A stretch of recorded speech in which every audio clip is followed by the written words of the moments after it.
because Jeff's giving me the hurry up look. So let me go ahead and get us to Minnesota, cold like Minnesota, cold like Minnesota. And we over here, we sleeping too hard on Minnesota. Now we done ran into the team with probably the best record other than the Eagles that we've talked about. And the Minnesota Vikings were an absolute gem of a team last year because they understood how to win close crunch games. It didn't matter how the game went, they won. They won. They had the clutch gene last year, and everybody was pissed because it was them with the clutch gene last year. And all I got to say is Buffalo game. Buffalo game. That right there should have showed you that, you know what, when this team is moving is running on all cylinders, they're one of the best in the NFL. No doubt.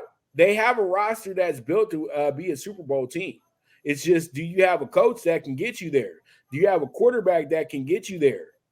They just don't have the leadership, in my opinion, the Minnesota Vikings. When you look at the Vikings going into this season, I feel like they're literally disrespecting the Vikings. Come on, dude. Over under 8.5. They won 13 games last year. And plus 235 to win the division over a Detroit team minus 110. Detroit ain't won the division in 35 years, dude. What are we doing here? What, not 35, but about 32 years. So you have them in position to win the division, but then you have a team in Minnesota that absolutely ran roughshed on the whole division last year and finished 13-4, and you got them at plus 235. I would more be ready to sign up with what the Vikings are doing than what the Lions are doing. The Lions are over here hoping and wishing. The Vikings have the team that can actually run the table in this division. They're the only team that you really have confidence in to win this division at the end of the day. I'm not picking them to win it yet, but if you pick anybody to win the division just off the top of your head, it's Minnesota. Why not? Justin Jefferson is considered an MVP candidate, offensive player of the year candidate. Yeah, you lost Dalvin Cook, but you still got McKesson there as well, too. Then you got TJ Hawkinson there, and then you still got a pretty good defense there as well, too. It's just about the fact about the Vikings being closers. They just can't close, and that's where everybody has their gripe at. But at the end of the day, the Lions present the best value out of any team we've talked about today. Jeff, your thoughts? A team, again, 2 years ago that was the worst in the NFL on one-possession games, and last year they were the best. What sticks out to me the most about this team is go back to the playoffs where they had that 13-4 record, yet everyone in their world had the Giants beating them, and they did. And so that might have been the start of what's yet to come, why you're seeing such a big difference in the numbers here from 13 wins to an over-under of 8.5. They lose Dalvin Cook. In comes Matson. They have Ty Chandler. They also have Homer from Chicago over there trying to get some reps in there. Justin Jefferson, considered the best wide receiver in the game. They lose Adam Thielen now with the Panthers. They add Jordan Addison from USC, who's supposed to step right into Thielen's shoes. They got TJ Hawkinson midseason. All the numbers say to me, I'll be honest with you, Pops, I think they actually go under the 8.5. I think they're going to lose a lot of these close possession games. But again, it's a division where they're all going to beat up on each other. Everyone's expecting the Lions. I have to say this about the Lions for one quick second, because I didn't say much about them during the show, is you have to remember they open up Thursday night at Kansas City. Okay. So if they have an under over of 9.5, and they're 6.5 point underdogs in Kansas City, let's say they lose to Patty Mahomes. Let's say they start the year 0-1. So now you got 16 games to get your over 9.5. They're going to have to do what? Well, they're going to have to win 10 games, and they're going to have to go 10-6 in those last 16 games to get the over there. So I'm listen, can the Vikings win this division? Hands down, of course they can. Plus 235 is a gift. And especially if the Lions start the year 0-1. And you know this, Chicago or Detroit, they play each other. Divisional game. One of them's going to start 0-1. So you might want to wait till after week 1, or you might want to jump in now. A division, like I says, all 4 teams can win this thing, and all 4 can lose it. So I think Vegas has got this one properly priced, Pups.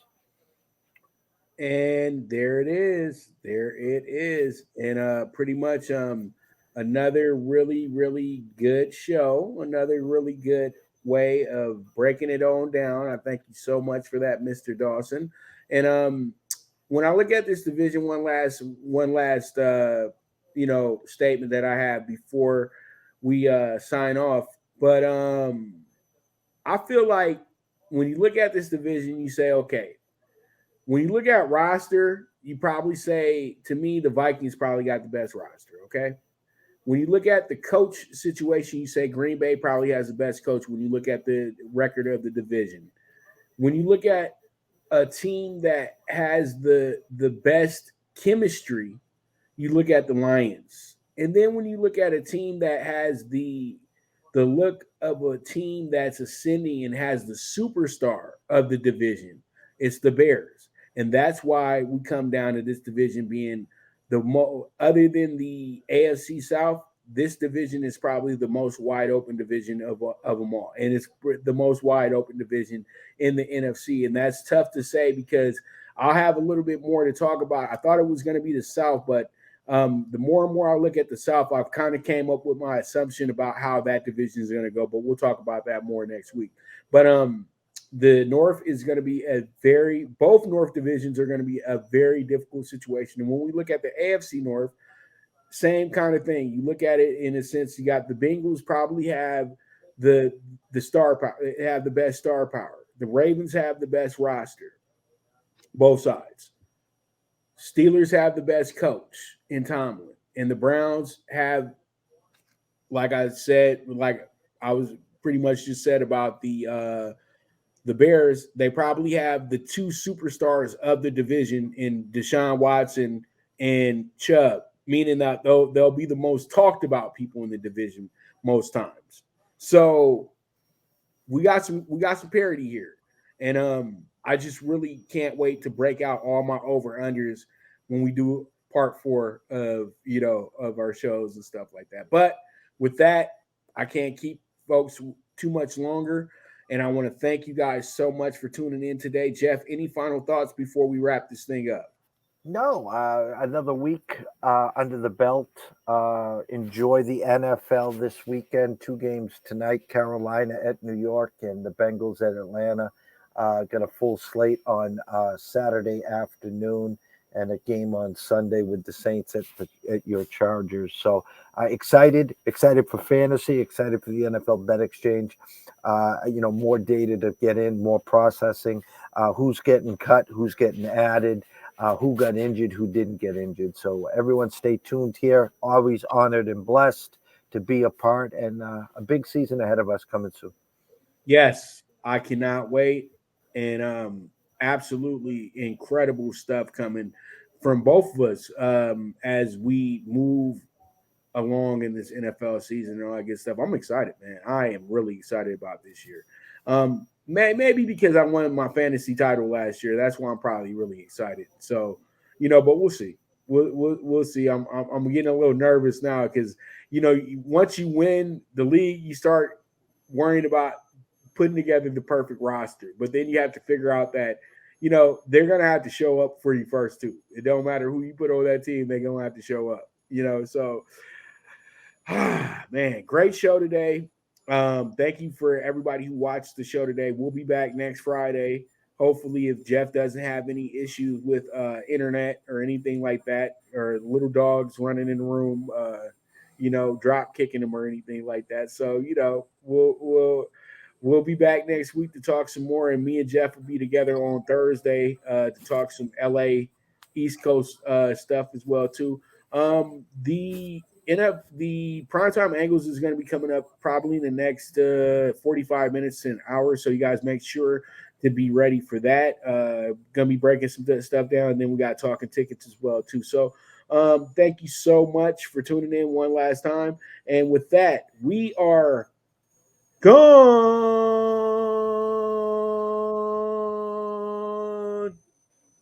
Thank you for tuning in to the NFL Bet Exchange, where the sharpest bets are laid.